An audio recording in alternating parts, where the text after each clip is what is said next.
But you do also have a partner. So I was sort of thinking to myself, how satisfied are you with these songs when you know that you've gone to get somebody else involved in helping you to do it? See, that's the thing that I think was stopping me from doing it at the beginning. You know, like I'd be way cooler if I could do it all on my own. Would take a lot more time. Like it takes me so long to just get the vocal. Like we're talking like 16 hours from like including from the whole thing of work, of trying to line everything up, of cleaning it up, and you wouldn't believe not it. in a day. No, not in a day. Oh, right. But I'm saying the total time. Right, okay. It's probably gone up. Well, let's say 12 hours in total. Maybe it's gone up. The last one, you know what I mean. I was doing it like over multiple days, and every day I was like, the timing is still wrong on that, and I had to go back, and I had to. Anyway, but to get a good result, you have to be willing to put in the time. That's what I realised. You can't. A lot of the time I was just flippant, and I was like, "Oh, it's grand. It'll be good enough." And then later, I'm just kicking myself because I just hear that little click or that little thing, and I can't listen to it anymore. Yeah. But so getting back to what you were saying, is that that's just all ego. You know what I mean? You have to kind of let go. And what am I good at in this time, right? I'm not gonna pretend that I'm an expert in music production or an expert guitarist even. But what I could do, like I can sing like on key, like most of the time. You know what I mean? I can make myself sing at a level where like it's you know, it's not too sore on the ears. You know what I mean? Like dogs flocking around your feet, like. And I can write music. Like I can write music, and I can come up with melodies. Like I'm real good at like my real skill is melody creation. You know what I mean? If I could just, if I, like imagine you could do Hallmark cards. If I got paid, if I could just come up with melodies for people, I'd love that. You know what I mean? I could just sell melodies all day. I'll just keep thinking of a new melody for you because that's the easiest part. And then you have to write the chorus over it, and then you have to, you know, put chords under it, and then you have to, you know what I mean, and then you have to finish the verses, and then you know what I mean. So, but I actually think, like for me, the best part, I'd love to actually have a band.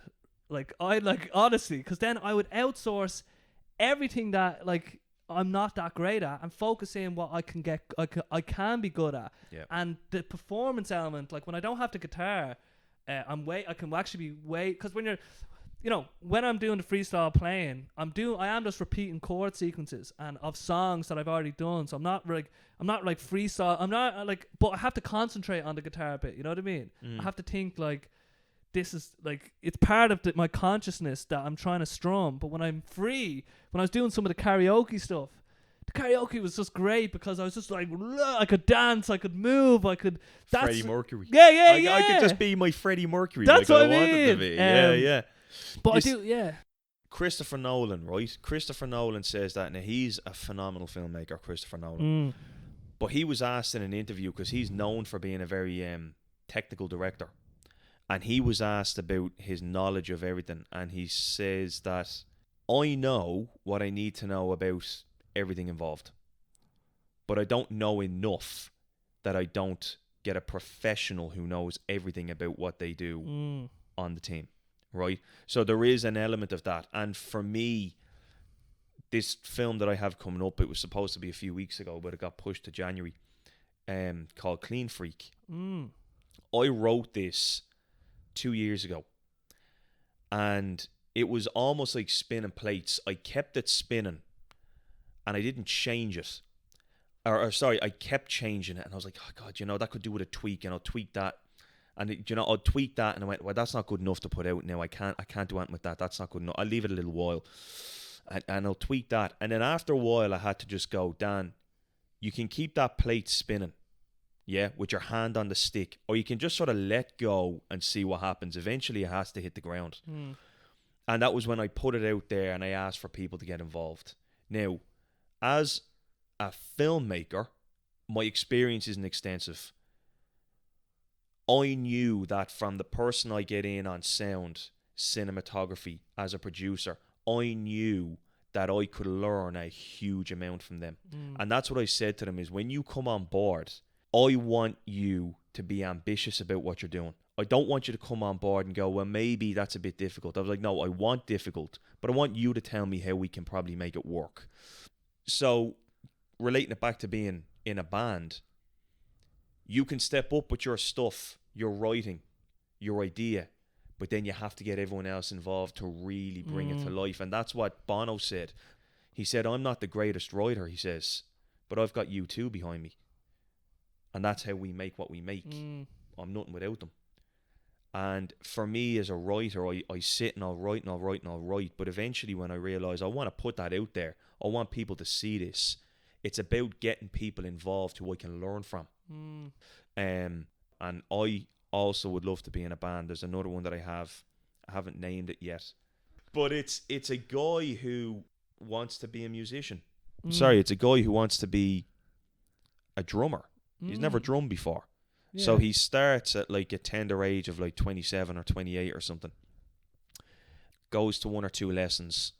But he's got this desire then that he wants to be in a band and starts upping the lessons 2, 3, 4 times a week. And he's a big fan of this band, right? So he invites his friends to go out and see them one night, and he has been trying his arse off to be a drummer for God knows how long, practicing every waking hour by himself when he's not at lessons. And then they go to a gig, and lo and behold, the drummer falls ill.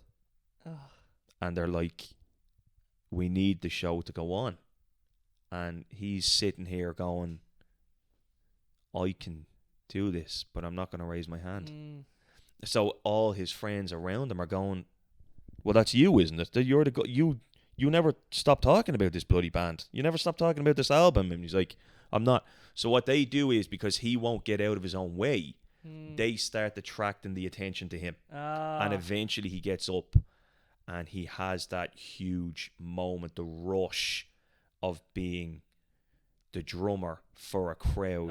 And they're just applauding him. And he's like, if that never happens again, I've achieved something there. Yeah. At this particular moment, it's hard to think of how you can get crowds and, you know, it's the logistics of it. Yeah, with writing or any of these kind of pursuits, it's like, yeah, you want to try, like, how can you do it in a way that it's like in its smallest kind of like achievable form. It's like the way with any of these kind of like a song is like a real kind of it's like real like, I'm sure lots of things are systematizable, but you can really make music like a production line. You know what I mean? Like, these are you can break it up into the steps that are required, and it's very kind of I think it's very accessible. But yeah, like film is just it just seems like there's especially for that kind of thing, like a big crowd. It's just like there's so much that's required to get going with that. Maybe, you know what I mean? Yeah. So how can you take? Not saying you have to answer now, but like the general like sentiment of this, and like make it so you don't need like Wembley Arena or something. You know what I mean? Like, you don't know. I could get Wembley Arena. Yeah. But not even. Don't you tell me? No, I know. What's at the core of that story? You know what I mean? Do you know what it is? And this is very much a part of me, right? Anyone could tell you. Anytime they read a story of mine, they go, well, that's fucking Dan, isn't it? Like, Dan is that character there, or he's that character. And it is. I think it's, as you say, you write from a personal place. But this is very much a guy who, at 27, 28 years old, looking around at society, that guy should be absolutely rocking it. He should be in the full-time career, the house, the everything. You're at that age, you should have it. Whereas he's going at this age, I had the job. I don't want that anymore. I want to go my way. I want to do something that maybe there won't be millions in it for me, but it's mine, and I want it. So it's in the story, what he's doing is he's fighting through the adversity of friends of his who do toe the line. And I don't mean, like, that's not, I'm not trying to be so disparaging about it, but no, but they're just like, you know, getting the house, getting the family, exactly. But there is a step ladder to success, right? You're brought up with it. You're brought up with, these are the milestones that you want to be happy. right? And the fact is, I don't believe that everybody is always happy. So he is trying to get through adversity from his friends who are going, this is crazy, what are you doing? And he's going, but this is in there, like I have to do it. And that's where this whole story, that's where it came from, you know, is this idea of, I'd fucking love to be a musician. Yeah. I can't play drums, I can't do anything, but I'd love to play drums. And that's what it is. And that's even doing this, speaking to you, for example. You have a career that's going very well, right? I would imagine. But there's a reason why you want to do this music. And that's at some point you realize there's this other thing that I want to do. And it's not just you I'm speaking to. Oh, It might even be your brother. Yeah, right? yeah. It might even be your brother. If Perhaps. if he's not wigging into the door there, Yeah. right? And I have other people lined up who I look at them all and I go, every one of them at some point decided they're going for what they want to go for. Why? And as I know we were sort of laughing and joking, you said it was like MDMA, I can't shake it off. Yeah. But surely there was people or influences like yourself and Sean here in the house together, right? Do you two push each other? Do you two motivate each other to do it? Because I've seen the videos you've done together on his channel. Yeah. Brilliant. Oh, yeah, they're the best. Brilliant. But do you push each other? Do you?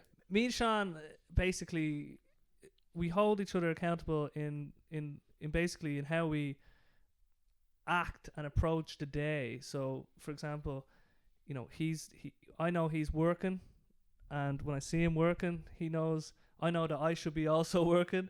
So there's kind of this, we keep each other very much in line that way just by our actions, and we hold each other to, you know what I mean, we give ourselves a very hard time in loads of respects, you know, like even with food, you know what I mean, like, oh, like we should, like, you know, I need to be like eating this or eating that, or I mean, we're very there's this ideal, the two Breens in the sky, like, are the ideal breeds that we're trying to aspire to. And you know, with the all our pursuits and everything else, there's this sense of there's a good sense of work ethic, but there's like we're both just kind of like pursuing, even in the other stuff, you know what I mean. I'm like with the app idea, I haven't really worked for somebody. I'm doing a bit of contracting, but you know what I mean, like for the last 3 years we had a business that we worked in together, you know what I mean. So that held us accountable to each other because we both were in the same business, so we both knew what was expected of each other. We didn't want to let each other down in a way. Right. And so from working together, we have high expectations of one another, and we expect a lot out of each other, but like I can't really explain it. It's a strange one. But do you sit around talking about these other things that you'd like to do? You know, for him, he's got his Paddy Jobsman. Oh yeah, it's like a constant idea. update of, you know, I'm trying this out on TikTok, I'm thinking about this, like, and this thing is working, this isn't working, and then I'd be like, oh, maybe it's this, maybe it's that. Then he'll be coming with him. He'll be like, oh, like, I think with the music, like, you need, like, this is what you need, this is what's working, this is what's not working. So there's a very honest, like, frankness in how we approach each other, and like that sometimes you hear the thing that's hard to hear, you know what I mean? And he will do that for you. Oh yeah. You know what I mean? And like, I'll do it for him, and it grates, but there's a truth in it usually, you know what I mean? And it's a great relationship, but we push each other, and we'll question each other a lot, like, and it can be annoying at the time, but there's value in it, you know what I mean? Like, I think a good relationship is one where it pushes you to think differently, because you might have certain ideas and opinions, and someone else has certain ideas and opinions, but like, they're just opinions, and like, who's to say who's right? And it's great to have a more well-rounded idea of something, like have as many kind of inputs as you can, basically. So it's what you're saying, like getting feedback from your film and stuff, getting feedback from my music, he sees the early stage stuff, you know what I mean? But I'm real hard on myself anyway, you know what I mean? I'm like, I have a good filter, like, usually for the music myself, but when it comes to things like marketing, we're always kind of sharing insights, or I heard this in a podcast, like this could apply to you, like, or what have you tried this, and so yeah, we're both pursuing kind of to sort of achieve something on our own in like he's doing with the paddy, I'm doing with the music in them regards. So But both of them are for people. Mm. I see. Now this is giving anyone here, but Yeah. this is what I'd love to speak to him about. But I get it from both of you. Is that as much as you're doing this for yourself, there's a lot of it that is for other people. Now you've said it already. I want one of the big things that I do to bring joy to people. That's one of the big things that I want to do. And I can see on his page what he's doing is bringing literal value and showing you shortcuts to how you can get what you need to get, right? And the two of you there sort of intersect in that way, which I think is very interesting, that it's two brothers of similar enough ages as well, isn't it? What are you, 30 and he's... I'm 30 and he just turned 29. 29, Did right? he? I'm like a year and a half older now. Yeah. Now, you may have been doing what you're doing longer, but I don't know. But it seems to me that there's not a significant amount of time between the two of you really putting your stuff out there. You know, now I've only seen him the last few months. But, you know, maybe this is the benefit of age, but I go, the two of them now are looking away from just what they do for their own work, whatever it might be, and they're going, I want to give something to people. And, you know, it's like I said, maybe it just came to a point for the two of you where you were like, do you know what? You've been speaking about this for a long time. Why don't you go and do it? And then you go, but you know what? So have you. Why don't you go and do your thing? Yeah. You know, I thought it was very, very much like that. And that support group is really, really important, I think. Oh yeah, you need encouragement, and I encourage everybody as much as I can. You know what I mean? Like when I heard you were doing this, I'm just like, this is such a good idea, man. I think you should really go for it. Because how many times does someone say something to somebody and they just go, oh, why are you doing that for? Or why, like, what's the point in doing that? Too often. Yeah, it's way too often. When people are trying to tell you something and they're like, they're thinking of a way to move forward in their life, you need to show encouragement. And because it's a cold enough world as it is, you know what I mean? And if you would be so fucking surprised with how little encouragement people need. Like, if someone is like, you know what, that fair play, like even that one thing you said in that podcast, like that meant that, like that helped me a lot, like, or I just thought it was clear. Even a small comment goes a long way. And it's the same with everything. If you see people pursuing, or if you even see something in somebody, like if you see something that you think is funny, maybe they've never thought about stand-up comedy before, and you think that they could actually do that, why not say, have you ever thought about doing that? Or they have other talents that you're seeing in other aspects of their life. Maybe it's like coaching or management, or, you know, we've so many skills that intertwine with other things and can be used at other places, that you don't have to wait. If you think that somebody could be doing something, why not just say, you know what, have you ever thought about doing that? Why not? You know what I mean? Like when I was doing the busking, there was these young lads down in Skerries. Oh my goodness, they were all in first year, and they were so well equipped, like in terms of the knowledge that they had. I saw this. It was amazing. Yeah, they had some, and seeing them and how they interacted and how they had respect for each other. I was filled with so much, like, I was so proud of the next generation. But they were getting up singing, and I was like, lads, yous have the whole world ahead of you. Like, yous could do literally anything you wanted, you know what I mean? And they were getting up singing, and one lad was like, I played guitar for my for his like graduation school. I was like, man, bring down your guitar next time. Like, if you keep doing that from now, who knows where you could be? Yeah. You know what I mean? So it's like, especially there's more potential in youth, you know what I mean, because they have more time to get into things. But everyone can, like, I used to always think, oh, you're too old to pick up piano, or you're too old to pick up things. But then imagine right, we just say, okay, I'm too old to do this thing, right? What are you going to do? Are you just going to die, or just going to let yourself live without even doing the thing? Like, you don't have to be a world-class pianist, but you can actually enjoy the piano, and you could learn it, and you could become very well developed in it. You don't have to. You didn't have to be like. You don't have to be in the top 0.00001%. Just if you have any inclination to do anything, and you're worried of like it's too late or whatever, it's like it's never too late. It's only too late when you're dead. You know what I mean? Then it's too late. Yeah. You know what I mean? Well, that was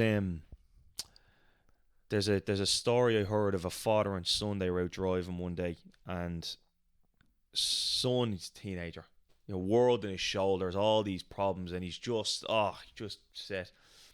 And he doesn't think he'll ever get over it, like these issues. And the father says, "You sick of these issues, are you? You sick of the problems?" He was like, "Yeah, I'm tired of them. I'm sick of them." He goes, "Take a look out the window there," and they're driving by a graveyard. He goes, "Well, in there," he says, "there's no issues there left to be solved." He says, "And I guarantee you wouldn't like to be in there." And the son was like, "No, maybe not." He goes, "Think about it. Take your time, right? As long as you've issues, that's a good thing. Like, you can sort them out." But anyway, you've seen the movie Yes Man, have you? Years ago, Jim Carrey, yeah. That's based on a book. It's based on a book. Oddly enough, it's called Yes Man. Yeah, by Danny Wallace. And it goes to what you were saying a minute ago, that it only takes a word. It takes a word, a sentence in the right ear to motivate somebody. And he was coming home from work one day, lashing out, and he was in the underground, problems, yeah? Trains are broke down, whatever else. They had to go and get buses. And he was sitting on the bus one day, and his life was in the toilet. He was sitting on the bus one day, and he said he got talking to the passenger, telling him all his problems and all this. And then he said, one thing that completely changed my life. He says, "You just need to say yes more." That was it. You just need to say yes more. He says it was literally like a thunderbolt. Everything then, from then on, regardless of what it was yes, I will do that. Oh my goodness. Yes, I will. Yes, I will. Didn't matter how absurd. The only catch was, if you knew what he was doing, you couldn't ask him. You couldn't say to him, "Will you go up and get us a pint?" Okay, yeah. You can't. Once you know, you're out of the game. But for people who didn't know what he was doing, and he was asked a question, "Would you do this?" "Yes, I will." Oh, and he said that changed his life so significantly over the course of a year. That's where the whole book and film came from. And I loved how simple that is. You just need to say yes more. But it is really hard to do at times. But anyway, look, we've been chatting here a little while, right? Yeah. So, lastly, what's the big ambition with the music?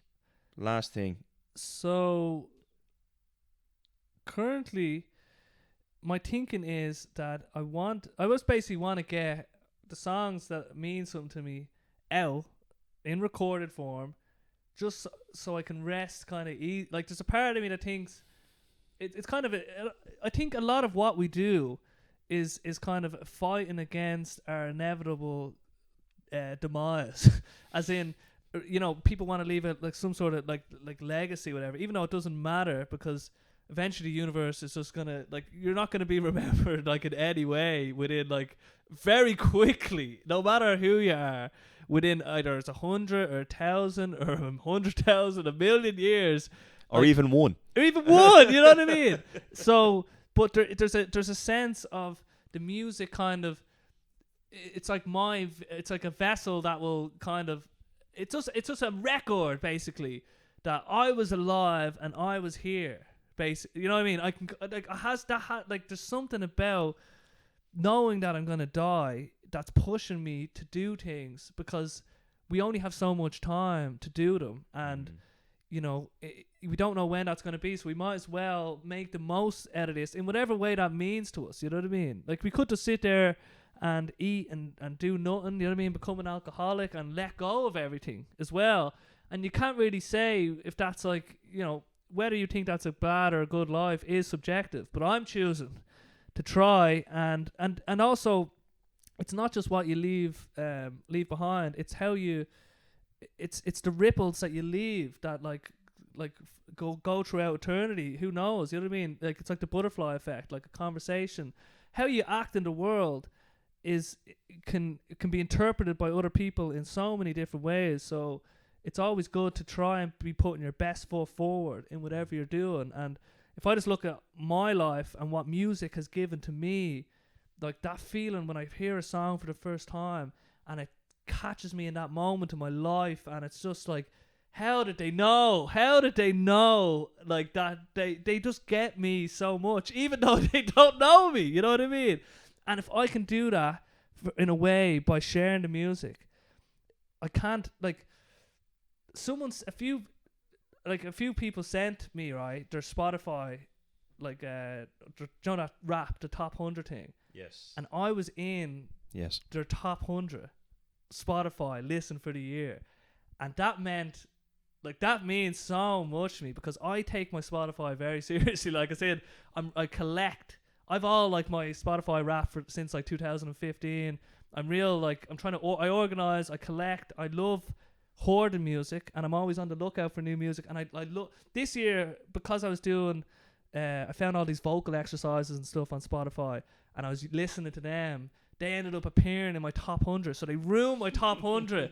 And also I was listening to myself because when I first released my first song, right, I got in my car and it was on Spotify, and it was on repeat for I don't know how long. It was a sunny day, and I was just driving around singing to my own song. God that damn, I created. I am good. I know, no, but it was such a beautiful moment, because like I was like trying to do this for so long, and I had this idea in my head for so long. Yeah. Before, like when I want to record music, and like when it finally came to fruition after all the work, it was just so beautiful. And to be able to sing along with myself and have it sound, it was trippy, you know what I mean? So, but yeah, that meant a lot to me. Just like the fact that other people were taking value in stuff that I'm doing in this way.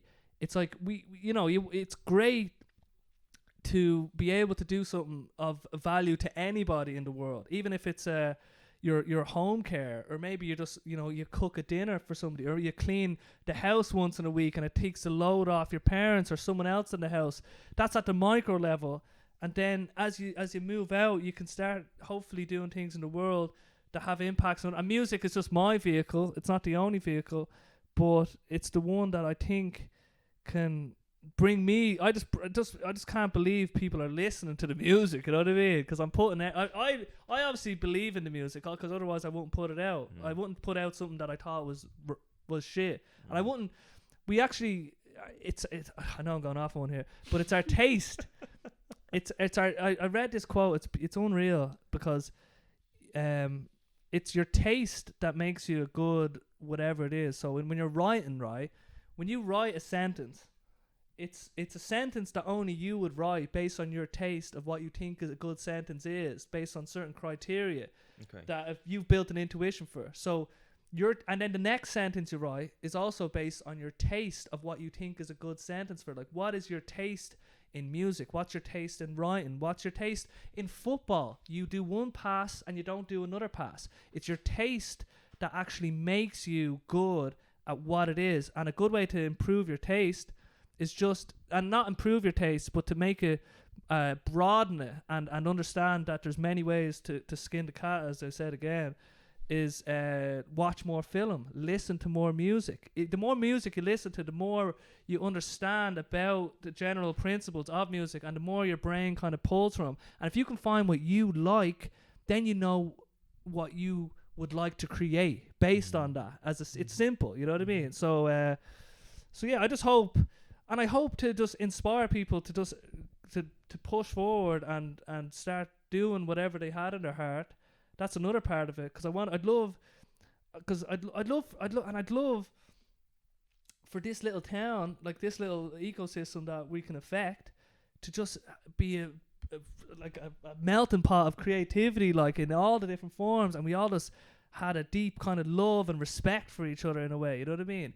Like, I'm potentially going to be selling Christmas trees for the next few weekends in Skerries, and I'm going to be like bringing the Christmas cheer to the town, hopefully. You know what I mean? But I'd love to be a sort of a vehicle to let people know that they don't have to take things so seriously, and we can actually just wave to each other and we can say hi, we can say hello, and to just have a sense of community, yeah, and pride in our community as well. Like, this lad's doing a podcast and he's only down the road. This lad's making music, he's only down the road. This person's doing that and they're only down the road. And this is scary. It's like we should be proud, and not that like you can only do what's available to you. You know what I mean? It's not about us versus another town. It's just like we might as well make the most out of where we are. You know what I mean? And to do that, I'd be like, what place would you want to live in? And I think we're a place where people are give a little bit less of a fuck. You know what I mean? And that's what I can bring.